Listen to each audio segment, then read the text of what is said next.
Hey very good evening all of you. बिल्कुल आप लोगों ने न्यूज पढ़ी होगी, बहुत ही इंपॉर्टेंट इंफॉर्मेशन निकल के आ रही है। जो भी आपके एग्रीकल्चर के आगे एग्जाम्स होने वाले हैं, जितने भी एग्जाम होने वाले हैं, बहुत इंपॉर्टेंट इंफॉर्मेशन है। आप देखोगे, आपको पता है मध्य प्रदेश में एम्प्लॉय सिलेक्शन बोर्ड यानी मध्य प्रदेश कर्मचारी चयन मंडल और इसके साथ साथ मध्य प्रदेश लोक सेवा आयोग, ये दो ऐसे कमीशन अपने यहाँ पे जो कि एग्जाम कंडक्ट करवाते हैं। आपको ऑलरेडी पता होगा जितने भी सरकारी एग्जाम है, लाइक आपकी ग्रुप सी की जितनी भी जॉब्स होती है उनको जो आपका ईएसबी कंडक्ट करवाता है, ग्रुप बी की जो जॉब्स होती है मैक्सिमम को आपका एमपीपीएससी ही कंडक्ट करवाता है। तो अभी एक नई इंफॉर्मेशन यहां पे निकल के ये आ रही है कि आपका एग्जाम पैटर्न जो है यहाँ पे टोटली एंड टोटली बदलने वाला है। आज की खबर है भाई, दैनिक भास्कर में गवर्नमेंट ने ऑफिशियली रिलीज किया हुआ है। आप ये नोटिस देखोगे, खैर हम आपको सारी इंफॉर्मेशन देंगे, गवर्नमेंट की तरफ से है, अपनी तरफ से कुछ नहीं, बिल्कुल ये ऑफिशियल नोटिफिकेशन मान के चलो, आप तय हो चुका है। ये चीजें बन चुकी हैं। ये सार्वजनिक सूचना है। आप देखोगे तो मध्य प्रदेश लोक सेवा आयोग भर्ती परीक्षाओं में संचालित करने के लिए नियम प्रारूप नियमों का जन परामर्श।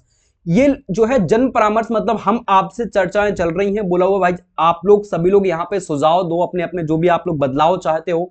ये ऑफिशियल साइट्स है, मेल के माध्यम से 5 जून तक 2026 तक आप लोग लिखित रूप से अपने सुझाव जो है दे सकते हो। इन्होंने ड्राफ्ट यहां पे तैयार किया हुआ है कि आपका एग्जाम कैसे कैसे लेंगे। ये सबसे इंपॉर्टेंट इंफॉर्मेशन है, क्या क्या नई चीजें निकल के आई, उन चीजों पर हम थोड़ा सा बात कर लेते हैं। इंपॉर्टेंट चीजें हैं, बहुत इंपॉर्टेंट है, खासकर जब आपको किसी गवर्नमेंट जॉब के लिए प्रिपरेशन कर रहे हो, देन किसी गवर्नमेंट जॉब में आपको बैठना और पेपर देना है। देखो सबसे इंपॉर्टेंट बात यहां पे ये कहना चाह रहे हैं कि भाई जितनी भी भर्ती परीक्षा है, मतलब पीएससी छोड़ अब सारी भर्ती जो है प्रक्रिया कौन करेगा, ईएसबी करेगा, यानी जो आपका एम्प्लॉय सिलेक्शन बोर्ड है ये करने वाला है। और बहुत इंपॉर्टेंट हाईलाइट करने वाली बात कि अब 3 साल में पात्रता परीक्षा होगी, जो आपकी पात्रता परीक्षा है वो होगी, और इसमें जो है स्कोर कार्ड से मिलेगी नौकरी। मतलब आपका जो स्कोर कार्ड रहेगा उस बेसिस पर आप किसी गवर्नमेंट जॉब का फॉर्म भर पाओगे। समझ रहे हो मेरी बात?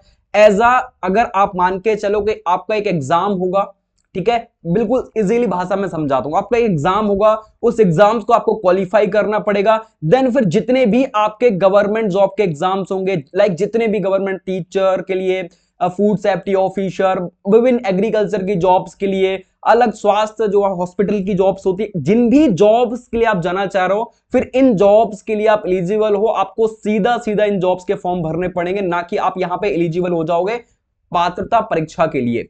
और ये हर साल आपकी पात्रता परीक्षा होगी, ठीक है। ऐसा नहीं है कि आप स्कोर कार्ड के बेसिस पर हाँ एलिजिबल रहोगे, बट ऐसा नहीं कि आपके जो आपने स्कोर कार्ड है उसके बेसिस पर आपको नौकरी मिल जाएगी, नहीं, उसके बेसिस पर आप एलिजिबल हो, लेकिन आपको ये पेपर भी यहाँ पे क्वालिफाई करने पड़ेंगे, लाइक जो आपके जॉब्स के एग्जाम्स रहेंगे, ठीक है, वो भी होंगे। इसमें आप देखो क्या क्या लिखा हुआ है, प्रदेश सरकार ने क्या किया, सरकारी भर्ती प्रक्रियाओं का पूरा ड्राफ्ट जो है, नियम पूरे बदलने वाले हैं। और इसमें लिखा हुआ है कि मध्य प्रदेश लोक सेवा आयोग यानी पीएससी को छोड़कर लगभग सभी सरकारी पदों की भर्ती केवल कर्मचारी चयन मंडल ईएसबी ही कराएगा। पीएससी को आप साइड कर दो, और कोई भी विभाग अपनी तरफ से अलग से भर्ती प्रक्रिया नहीं चला सकेगा। और ये सारी चीजें जो है आप देख सकते हो यहाँ पे, नए नियम 1 अक्टूबर 2026 से लागू होंगे। Very very important. ऑलरेडी आप सभी को पता है कि हमारे जो एग्रीकल्चर ग्रुप है, आपने ऑलरेडी देखा होगा कि हमारी जो प्रक्रिया है, यानी हमारा जो पेपर है एग्रीकल्चर वालों का, वो आपका नवंबर 2026 में होने वाला है। मतलब ये सारी चीजें उसके पहले रेडी हो जाएंगी। कहने का मतलब क्या है, मैं अभी से आपको बता रहा हूं कि आपका जो सी सेट है वो रेडी करके रखो, ठीक है। अभी हम जस्ट बात करने वाला एक सी सेट का मतलब क्या भैया, सी सेट मैंने पहले बोला था, एमपी जी के, एमपी की जितनी भी सरकारी योजनाएं हैं, कंप्यूटर, इन सब का नॉलेज आपके पास होगा, तभी आप इस परीक्षा में मतलब सम्मिलित होगे। स्कोर कार्ड जो बनेगा, जो परीक्षा होगी, अभी हम आगे बात करने वाले हैं। देन इसके साथ साथ आप देखोगे तो इन नियमों को 5 जून 2026 तक आम लोगों से आपत्ति वही सुझाव मांगे गए हैं। इसके बाद आप देखोगे जो पात्रता परीक्षा होने वाली, मतलब आप जिसको कह सकते हो, इसमें सबसे बड़ा बदलाव यह है कि भर्ती परीक्षा सीधे परीक्षा के बजाय पात्रता परीक्षा और स्कोर कार्ड सिस्टम के आधार पर होगा। कर्मचारी चयन मंडल हर साल 3 तरह की पात्रता परीक्षाएं आयोजित करेगा, 3 प्रकार की अलग अलग कैटेगरीज की रहेंगी, ठीक है, जिसमें आप देखोगे सामान्य, तकनीकी और शिक्षक पात्रता परीक्षाएं रहेंगी। सामान्य जो कि मुझे में भी लगता है कि आपके एंट्रेंस एग्जाम कुछ ना कुछ चीजें रहेंगी, और इसके साथ साथ पात्रता परीक्षा में सरकार के तय न्यूनतम अंक लाने वाले अभ्यर्थी को ही स्कोर कार्ड मिलेगा। एक स्कोर एक तय कर दिया जाएगा कि भाई इतने नंबर तो आपको लाने ही लाने हैं, तब जाके आपको ये स्कोर कार्ड जो है ये मिलेगा, है ना, वो कहने का मतलब है। और यही स्कोर कार्ड आप देखोगे बाद में सरकारी नौकरियों में आवेदन के काम आएगा। मैंने वही तो आपको जस्ट बताया कि आपका स्कोर कार्ड मिलेगा, आप एलिजिबल हो, और वो भी 2.5 साल के लिए। अब देखो यहां पे न्यूनतम अंक से कम स्कोर होने पर सरकार आपका जो स्कोर कार्ड है वो जारी नहीं होगा, वो आपको नहीं मिलेगा। एक स्कोर ये तय करेंगे, ठीक है। इसके बाद आप देखोगे ये सारी चीजें नकेल वकेल वही, खैर होता कुछ नहीं है, नियम बदले हैं, देखते हैं कितनी चीजों में बदलाव होता है, कितनी कड़की से चीजों को देखते हैं, ठीक है। बाकी पेपर लीक होते तो बड़ा डिमोटिवेशन मिलता है। देन इन्होंने वेरी वेरी इंपोर्टेंट, ये जो पेपर है ये जो दिया हुआ है बहुत इंपोर्टेंट है। स्कोर कार्ड आपका 2.5 साल के लिए मान्य रहेगा, ओनली फॉर मतलब 2.5 साल, आपको 2.5 ईयर्स। इसके बाद नेक्स्ट आपको फिर से जो है परीक्षा देनी पड़ेगी स्कोर कार्ड के लिए। और अभ्यर्थी लाभ एक स्कोर कार्ड से कई भर्ती परीक्षाओं में उपयोग कर सकते हैं। आप जिस भी पेपर में, जैसे आपने, मैंने वही जस्ट आपको बताया ऊपर कि आपने एक बार स्कोर कार्ड मिल गया, आप किसी भी परीक्षा में बैठो, आप बैठ सकते हो, आप क्वालिफाई करके किसी भी उस परीक्षा में बैठ सकते हो, ये कहने का मतलब है। अच्छा क्या क्या रहेगा भैया ये स्कोर कार्ड जो पात्रता परीक्षा होगी इसमें क्या कैसा रहेगा, देखो कौन कौन पात्रता परीक्षाओं होगी और इसका उपयोग कैसे होगा। तो ईएसबी हर 3 साल 3 तरह की परीक्षाएं कराएगा, वही मैंने आपको जस्ट बताया कि संयुक्त तकनीकी परीक्षा, संयुक्त सामान्य पात्रता परीक्षा और शिक्षण परीक्षा। इसमें अलग अलग, आप कृषि यहाँ पे मेंशन है, आप देख सकते हो। संयुक्त तकनीकी पात्रता परीक्षा होगी ना, इसमें आपका नौकरियों के लिए इंजीनियरिंग, कृषि, कानून, पैरामेडिकल, वो सारी चीजें आपकी इसमें होने वाली है, ठीक है। ये अलग अलग टाइप का उन्होंने सब कैटेगरीज बांटी हुई हैं, ठीक है। वेरी वेरी इंपॉर्टेंट, ये सब चीजें अभी अक्टूबर के बाद लागू हो जाएंगे, आपका पेपर नवंबर में। देन इसके बाद आप देखो सामान्य और तकनीकी पात्रता परीक्षा का पैटर्न कैसा होगा। जो ही तकनीकी जो आपका पेपर है सामान्य संयुक्त तकनीकी, इसका पैटर्न कैसा होने वाला है। तो पैटर्न की अगर हम बात करें तो यहाँ पे देखो कि दोनों में 100 प्रश्न होंगे, कितने भैया 100 प्रश्न होने वाले हैं। और सामान्य पात्रता परीक्षा में पेपर 4 बराबर हिस्सों में बटा हुआ रहेगा, 25-25 मार्क्स का, मैंने जस्ट आपको बताया। यहाँ पे आप देख सकते हो पेपर टोटल आपका 100 मार्क्स का होगा, और ये 4 भागों में डिवाइड होगा, 25, 25, 25 और 25, 50, 50, 100, 100 मार्क्स का आपका ये पेपर होने वाला है। जिसमें इन्होंने क्या बोला हुआ है कि आपके 25-25 सवाल पूछे, जिसमें सामान्य ज्ञान यानी जीके रहेगा, करंट अफेयर्स रहेगा जो करंट में चल रहा है, मध्य प्रदेश की सामान्य ज्ञान एवं योजनाएं रहेंगी, और तार्किक और इस यहाँ पे डेटाबेस कंप्यूटर ज्ञान रहेगा। तो ऑलरेडी आप देखो यहाँ पे पूरा ऑल इंडिया का सबसे पहले तो जीके रहेगा, जो भी आपका ऑल इंडिया का जीके है वो इसमें मेंशन रहेगा। इसके बाद एमपी जीके मेंशन रहेगा, उसके साथ साथ एमपी की योजनाएं मेंशन रहेंगी 20। और यहाँ पे तार्किक रीजनिंग वगैरह भी आपसे पूछी जाएगी। और यहाँ पे गणित का इन्होंने कोई मेंशन नहीं किया है, गणित तार्किक, हाँ गणित वगैरह भी पूछेंगे आपसे, ठीक है। और करंट अफेयर आपका आने वाला, कंप्यूटर नॉलेज, ये सारी की सारी चीजें, कंप्यूटर नॉलेज जो आपका है वही एआई वीआई से रिलेटेड चीजें आपसे पूछेगा, कंप्यूटर रैम रोम वही सारी चीजें।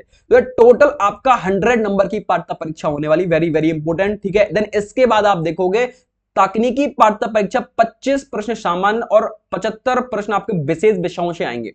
अच्छा जो टेक्निकल होगी, समझ रहे हो मेरी बात को, तकनीकी जो परीक्षा होगी नेक्स्ट, आपकी जो तकनीकी परीक्षा होगी उसमें आप देखोगे तो 25 प्रश्न आपके नॉर्मल रहेंगे, मतलब ये एमपीजी के, ये उधर उधर के, और 75 क्वेश्चंस आपके जिस भी सब्जेक्ट से, लाइक आपका एग्रीकल्चर रहा है तो उसके क्वेश्चंस रहेंगे, लाइक आप हॉस्पिटल आपका पैरामेडिकल है, हॉस्पिटल नर्सिंग हो तो उसके क्वेश्चंस रहेंगे। ऐसा आपका एक प्रॉपर पैटर्न यहां पे बनने वाला है इनका, और मेरे हिसाब से बेस्ट भी है, ठीक है। और इसके साथ साथ आप देखो स्कोर कार्ड सिस्टम कैसे काम करेगा। तो परीक्षा में सरकार का न्यूनतम तय अंक लाना, मतलब वो अंक तय करेंगे, वो अंक आपको लाने पड़ेंगे, गेन करने पड़ेंगे, परसेंटाइल स्कोर के बेसिस पर रहेगा, कितने परसेंटाइल आपको लेके आने हैं, जो कि आपको परसेंटाइल बेस पर शो होगा। स्कोर कार्ड कितने समय तक मान रहेगा, तो भैया मैंने जस्ट बताया कि 2.5 साल तक आपको मान रहेगा, नहीं 31 दिसंबर तक मान्य रहेगा। टोटली एंड टोटली 2.5 साल के लिए है आपकी तकनीकी और जो आपकी सामान्य और तकनीकी परीक्षा स्कोर कार्ड जो भी आप मिलेगा आपको, ठीक है। इसके साथ साथ लेकिन जो टीचर वाली भर्ती है इनमें जीवन भर आपका ये मान्य रहेगा, इन्होंने मेंशन किया हुआ है। और उम्मीदवार को क्या फायदा मिलेगा, तो इस बार बार अलग अलग आपको प्रारंभिक परीक्षा नहीं देनी होगी, बार बार अलग अलग प्रकार की परीक्षाएं देनी होती है। अच्छे स्कोर कार्ड लाने पर कई भर्तियों में उसको स्कोर उपयोग कर सकेंगे, उसका स्कोर का उपयोग करेंगे अच्छा अगर आपका स्कोर है। पूरी प्रक्रिया ऑनलाइन होने से आवेदन व चयन प्रक्रिया में आसान पारदर्शिता होगी। और क्या क्या बदलाव होगा, तो भैया ऑनलाइन आपका नियुक्ति पोर्टल वगैरह सारी चीजें यहां पे बनेगी। और इसके साथ साथ पीएससी यानी विभागों को हर साल 30 दिसंबर तक जो है पद बताने पड़ेंगे, कितने पद खाली हैं भैया हमारे गवर्नमेंट जॉब में, सरकारी जॉब में, कितने किस विभाग में, एग्रीकल्चर डिपार्टमेंट में, फूड डिपार्टमेंट में, मेडिकल डिपार्टमेंट में, आपका जो है कितने पद कहां पे खाली पड़े हुए हैं, ये सारी चीजें इन्होंने मेंशन कर रखी है भाई इसमें। अब ये अगर लागू होता है तो बहुत अच्छी बात है। बाकी एक बहुत ही न्यू इन्फॉर्मेशन है आप सभी के लिए। तो एम्प्लॉय सिलेक्शन बोर्ड बहुत सारे बदलाव, बहुत सारे चेंजेस यहाँ पे कर रहा है भाई, इस बार देखते हैं। और बहुत सारे एग्जाम्स इसी वजह से ऊपर नीचे हुए हैं, मे भी मुझे लगता है, क्योंकि पहले आपका जो एग्रीकल्चर समूह है, समूह 1, उप समूह 1, ये आपका अक्टूबर में था, बट इसको अभी जो है नवंबर में कर दिया गया है ना। तो ये चीजें बदलेंगी भाई, और आपको जानना बहुत जरूरी है, क्योंकि और सी सेट पे पकड़ करना बहुत जरूरी है, क्योंकि ये आपको कहीं ना कहीं सिलेक्शन के करीब लेके जाएगा। और ये ऑफिशियल नोटिस है, आप देख सकते हो, अजय कटसरिया करके आपका अपर सचिव में भैया मध्य प्रदेश शासन में, तो इन्होंने ये नोटिस जो है रिलीज किया हुआ है। आप अपने जो है यहाँ पे ओपिनियन वगैरह इनको बता सकते हो, ये इन्होंने यहाँ पे मेंशन किया हुआ है। तो एक वेरी वेरी यूजफुल इंफॉर्मेशन है आपके लिए, ठीक है। बाकी वीडियो कैसी लगी मुझे बताना, कोई डाउट्स रहते हैं तो कमेंट बॉक्स ओपन है, आप मेरे से पूछ सकते हो। बाकी मिलते हैं नेक्स्ट अपडेट के साथ, बाय बाय, टेक केयर और जय हिंद, जय भारत, वंदे मातरम।